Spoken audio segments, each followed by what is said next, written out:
رات کے اندھیرے میں محترمہ پیٹرول کا کوئی پمپ گراتے تجاویز ہیں تو وہ بھی ضرور ہیں, دیں. رات کے اندھیرے میں پیٹرول کا پمپ گراتے ہیں. مجھے تو سمجھ نہیں آ رہی تھی, چشمہ نہیں تھا, میں نے کہا یہ کیا ہو گیا, شاید میں رات کو روئی ہوں, اللہ پاک نے میری دعا سن لی. پتہ چلا وہ پچھلے تھے میسیجز نا, جب وہ یہاں پر بیٹھا کرتے تھے. اب سب کچھ جائز ہے, سب کچھ حلال ہے. یہاں پر بہت ترکی ہمارے بھائی ہیں, اور شکر الحمدللہ شام کا نام بھی لیا, کیونکہ پہلے ایک ہفتہ تو اس بیچارے کا نام ہی نہیں تھا. پھر جب انٹرنیشنل میڈیا نے ڈالنا شروع کیا تو ہم نے بھی شام بولنا شروع کر دیا. ہمارے بھائی ہیں, ہمارے مشکل وقت میں کھڑے ہوتے ہیں, دل و جان سے مدد کرنی چاہیے.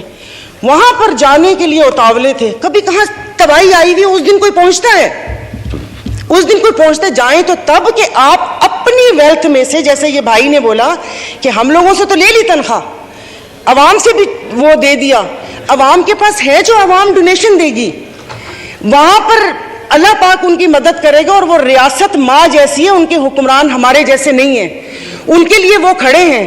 دبی ہوئے عوام کے لیے ہم اظہار یکجہتی کے لیے بے چین ہو رہے ہیں, لیکن یہاں پر جو مری ہوئی فاقوں سے عوام ہے اس کے لیے کوئی دل میں درد نہیں ہے. تو ابھی یہ آئین کی تقریبات کے لیے کتنے پیسے وہ ہوئے, انہوں نے ابھی بولا کہ ہم تنخواہ نہیں لے رہے. 1,80,000 سے کیا ہوتا ہے, وہ تو ویسے ہی ایک وقت کا کھانا ہے, کھانا پینا. تو لیکن باقی جو چیزیں ہیں وہ, یہ جو گاڑیاں, یہ فیول کارڈ, ان کی تام جھام, ان سب پہ کتنا پیسہ خرچ ہوتا ہے. دیکھو خدا کا خوف کر لے, میرے پاس کوئی الفاظ نہیں ہے, یہ سارا کچھ میں نے لکھا تھا لیکن یہ بے فضول ہے. میں کس کو اشاریہ سناؤں گی کہ 13 پوائنٹ یہ ہوا, موڈیز کی ریٹنگ یہ ہے, وہ ٹرانسپیرنسی نے یہ بولا وہ بولا.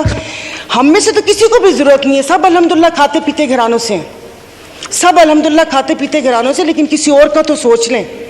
تو یہ یہاں پر پلیز, مطلب اب تقریباً سال ہونے والا ہے, آپ بھی کہتے رہے لیکن یہاں پر آنے کی توفیق نہیں ہوئی. میں کچھ لوگوں کا, آپ لوگوں کو دلچسپی ہوگی, آپ یقین نہیں کریں, مجھے اس آڈیو لیک سے پی ٹی آئی کیا کر رہی ہے کیا نہیں کر رہی ہے مجھے کوئی دلچسپی نہیں ہے. لوگ, عوام مر رہی ہے, آپ اس کو دیکھیے.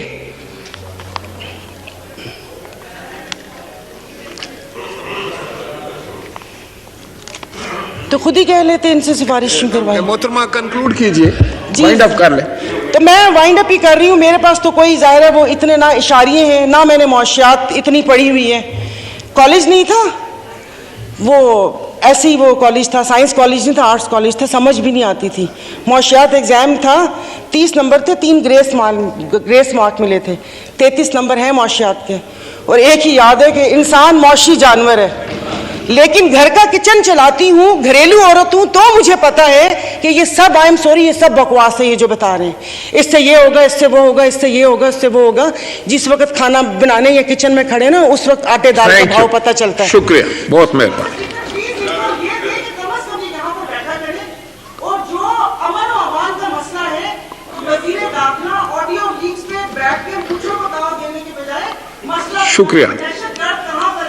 یہ امپورٹڈ سرکار کے اسحاق ڈار صاحب کہتے تھے بھائی میں آ کے ڈالر کو بہت زیادہ سستا کر دوں گا اور پاکستان میں مہنگائی تو ختم ہی ہو جائے گی. اب پاکستان کی مہنگائی یہ کس طرح کر رہے ہیں, یہ کہتے ہیں کہ غربت ختم کرنے کا سب سے بہترین حل یہ ہے کہ غریب کو اتنا پیسا جائے, اس کو اتنا نچوڑا جائے کہ وہ بیچارہ خود ہی مر جائے. اس طرح کیا ہوگا, جب غریب نہیں رہے گا تو غربت کہاں کی.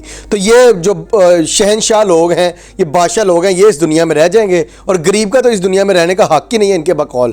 تو یہ انہوں نے جو اتنا لوٹا ہے پیسہ, اتنی کرپشن کی, اتنی چوری کی, کچھ پیسہ باہر سے خدا کے لیے لے آؤ اور اس پاکستان کی عوام پہ تھوڑا سا رحم کھا لو. اور جو اتنی عیاشیاں چل رہی ہیں, یہ گاڑیاں, بڑی بڑی پجارو پراڈو اور بڑے بڑے محلات میں آپ رہتے ہو, عوام کے پیسے پہ, عوام کے ٹکر پہ آپ پلتے ہو, تو ان سے تھوڑا باز آ جاؤ.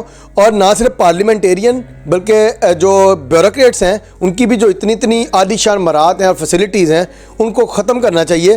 جبکہ عوام مہنگائی کی چکی میں پیسی جا رہی ہے اور جو ہمارے آفیشلز ہیں یا بیوروکریٹس ہیں وہ عیاشیاں کر رہے ہیں. تو یہ کہاں کا انصاف ہے بھائی. اگر آپ نے بوجھ ڈالنا ہے تو سب پہ ایکولی بوجھ ڈالیں. یہ نہیں کہ جو غربت میں پیسا ہوا انسان ہے اس پہ اور مہنگائی کا بم گرا کے اس کو مرنے پہ مجبور کر دیا جائے, جبکہ خود اپنے جو عالی شان محلات میں اپنی شہنشاہوں والی زندگی کو کمپرومائز نہیں کرنا. تو ایسا نہ کریں. امپورٹڈ سرکار سے یہ درخواست ہے کہ عوام کو جینے لائق کم از کم چھوڑ دیں. اپنی رائے کا اظہار کمنٹس میں ضرور کیجیے گا. اگلی ویڈیو میں ملتے ہیں, تب تک کے لیے اللہ حافظ.